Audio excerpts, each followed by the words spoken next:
ஆதிசக்தி நீலாம்பரி நாராயணி நமஸ்துதே நமஸ்துதே. இந்த சந்திரனுடைய சிறப்பு என்னன்னு கேட்டீங்கன்னா, 27 நட்சத்திர கன்னிகளை வந்து சந்திர பெருமான் மனம் முடிச்சிருக்காரு. அந்த 27 பெண்ணுடைய சிறப்பு என்னன்னு கேட்டீங்கன்னா, இந்த நட்சத்திரத்துடைய சிறப்பு கன்னிகள் மனித குலத்துக்கு ஒரு சிறப்பு, அதாவது ஒரு ஆட்டி படைக்கிற மாதிரி ஒரு சிறப்பு. மிருக சிரிஷம், ஆயில்யம், உரம், உத்ரம், கேட்டை, மூலம், அபிட்டம், சதயம், விஷகம், பரணி, அஸ்தம், திருவாதிரை, புரட்டாதி. இந்த நட்சத்திரங்கள்லாம் ஒரு மனிதனுடைய சிறப்புல பிறக்கும்போது ஒரு நிகர் இருக்கும் அப்படின்னு அம்மா சொல்றா. அதுக்கடுத்து வந்து இந்த பேர்கள் வைக்கும்போது இந்த மனிதனுக்கு வைக்கக்கூடிய சந்திரேஸ்வரன், சேகரன், சந்திரசேகரன், சாந்த தயாளன், சங்கரன், ராமசந்திரன், கவியரசன், கலைஞன், கலையழகன், சாந்தரோகன் இப்படின்ற ஒரு பேர்கள்லாம் சந்திரனுடைய சிறப்பு சூடப்பட்ட பேர்களை வச்சா, சந்திரனுடைய சிறப்பு என்னென்ன, அவர் எப்படி அவசப்பட்டாரு அப்படின்ற மாதிரி மனிதனுக்கு வந்து அது ஒரு நிகர், ஒரு இடையர்கள் வரும் அப்படின்னு சொல்றா. இது வந்து இது நிகரை சொல்றதுக்கு தான் நம்ம இருக்கோம். ஆனா அதனால அதுக்கு ஒரு பரிகாரம் நம்ம செஞ்சிட்டோம்னா அந்த சாந்தம் நம்ம அதுலேருந்து விலகிடும். அடுத்த கன்னிகளை பார்ப்போம். 7 கன்னிகளை பார்த்தோம். அடுத்து 8வது கன்னி யாருன்னு கேட்டீங்கன்னா, இப்போ 2, 4, 5, 6, 7 பார்த்தோம். 8வது கன்னி வந்து பூசம், 9வது கன்னி வந்து ஆயில்யம், 10வது கன்னி மகம், 11வது கன்னி முரம், 12வது கன்னி உத்ரம், 13வது கன்னி அஸ்தம், 14வது கன்னி கிருத்திகை, 15வது கன்னி சுவாதி, 15வது கன்னி இவர் சுவாதி. இதுல 14 கன்னி, இது ஒரு சுவாதி. இந்த சுவாதினா ஈஸ்வரனும் அதில் கலந்துருவார் பாருங்க. இந்த பக்கம் ஈஸ்வரன், அந்த பக்கம் கன்னிகள் நட்சத்திரங்கள். இது மாதிரி ஒரு சிறப்பு நம்ம இந்த பிடிபிஎல் சானலிலே சொல்லியிருக்கோம். இதை சொல்லிட்டு வாரோம். இதனுடைய மனித சிறப்பு என்ன அப்படின்றது, இந்த 8 கன்னிகள் என்ன அப்படின்னு பாப்பாடுறாங்க. அடுத்ததுடைய சுரப்புடைய இந்த நட்சத்திரடைய சிறப்பை வந்து ஒரு பிரமாதமாக இந்த பிடிபி சானலிலே சொல்லி கொண்டு வரோம். இதனுடைய சிறப்புகளை என்ன அப்படின்னா, அந்த 8 கன்னிகளை எப்படி கூப்பிடா, அந்த சந்திரனை எப்படி வர்ணிக்கிறா என்றது ஒரு நிகரம். சந்திரசேகர சாந்ததயால, சந்திரசேகர சாந்ததயால, சங்கரி மணவால,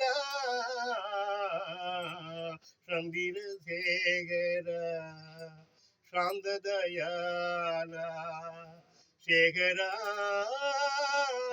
சேகரா சேகரா சேகரா, பாடா மலராகி சந்திரனை தேடி அழையும் 27 நட்சத்திர கன்னிகளே,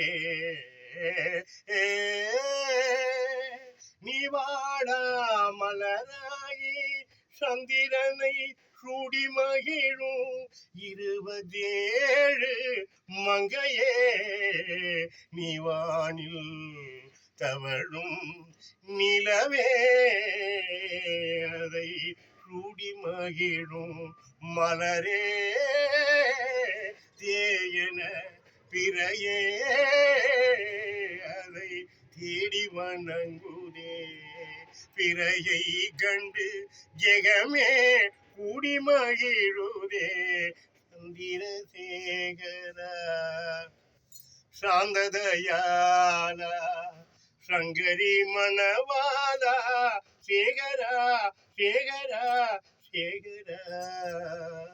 விடியும் காலையிலே சந்திரனை காணவே கூடிமல இங்கு மலருதே, விடியும் காலையிலே கோடி மலர் இங்கு மலருதே, சந்திரா சந்திரா உன்னை சூடி மனம் தவிகுதே, உன்னை சூடி மகிழவே மனம் தவிகுதே, உனழகை கண்டு சூடி மனம் தவிகுதே, சாந்தம் நிறைந்தவனே இந்த மலரை கூடி மகிழவே வா என்று அழைக்குதே எங்களை அள்ளி அழைக்கவா சந்திரா சந்திரா என்று புள்ளி மகிழுதே சந்திரசேகர சாந்ததயாலா சங்கரி மனபாலா சேகரா சேகரா சேகரா சேகரா. நீட்டி கண்ணியுடைய சிறப்புல இந்த சந்திரனுடைய சிறப்பை இந்த கன்னிகள் தான் பாடி மகிழும் போது இதுல என்ன ஒரு மகிமைன்னா, மலர் என்றால் ஒரு பெண். இந்த மலர் என்ன இந்த மண் சரத்துல இந்த இரவில இந்த சந்திரனுடைய அழகு வெள்ளி அப்படியே சும்மா அவ்வளவு அழகு. அப்பேற்பட்ட ஒரு அழகு உடைய அந்த சந்திர பகவான இந்த மலர்ல பெண்களாக தான் அம்பால உரைக்கிறார். ஒரு மலர் என்றால் பெண். அந்த பெண்கள்லாம் இந்த மலரெல்லாம் 3 மணிலேருந்து விடிய கால 5 மணிக்குள்ள மலர்ந்து இந்த சந்திரனை சூடி மகிழ அதால அப்படி ஒரு ஆசை. இந்த சந்திரனை நம்ம மணந்துக்கணும். அங்க ஒரு கட்டத்துல பாத்தீங்கன்னா அல்லி மலர், அவ ஒரு முனிவருடைய மக. என்னம்மா 27 பெண்களும் அங்க மணந்திருக்காரு, நீ வேற ஆசைப்படுற, எப்படிம்மா நான் செய்ய முடியும்? அப்பா நீ எனக்கு ஒரு மலராய் கொடு, நான் அவரை இரவுல நான் பாத்துக்கிறேன் அப்படின்றா. அவர் ஒரு மலராய்க்கு இந்த அல்லி மலர் இரவு அவ அல்லி மலர் என்னை சூடியா நினைக்கவா. இப்படி ஒரு மலர்கள் எல்லாம் இந்த சந்திரன் மேல ஒரு அழகுண்டு ஆசைப்படும் போது இது நிகரு என்ன செய்வார்? ஒரு சந்திரன் ஒரே ஒரு மனிதன் என்ன செய்ய முடியும்? இவ்வளவு பெண்களுடைய மலர்களை பார்த்து இதெல்லாம் பார்க்கும்போது அதுக்கு அடுத்து என்ன சொல்றேன், இந்த மலர்கள்லாம் சூடி மகிழ சந்திரன் தவிச்சிருக்காரு. இன்னும் கொஞ்சமான கோடி மலரா. இந்த மலருடைய சிறப்பு 2வது பகுதியிலே 15வது கன்னியினுடைய சிறப்பை பார்த்தோம். அடுத்தது 3வது கன்னியினுடைய சிறப்பு என்ன அப்படின்ற ஒரு பீட்டில் ஒரு பகுதியாக சொல்லிட்டு வரோம். ஓம் ஸ்ரீ ஆதிசக்தி நீலாம்பரி நாராயணி நமஸ்துரே நமஸ்துரே நமஸ்துரே. லைக் பண்ணுங்க, ஷேர் பண்ணுங்க, கமெண்ட் பண்ணுங்க, சப்ஸ்கிரைப்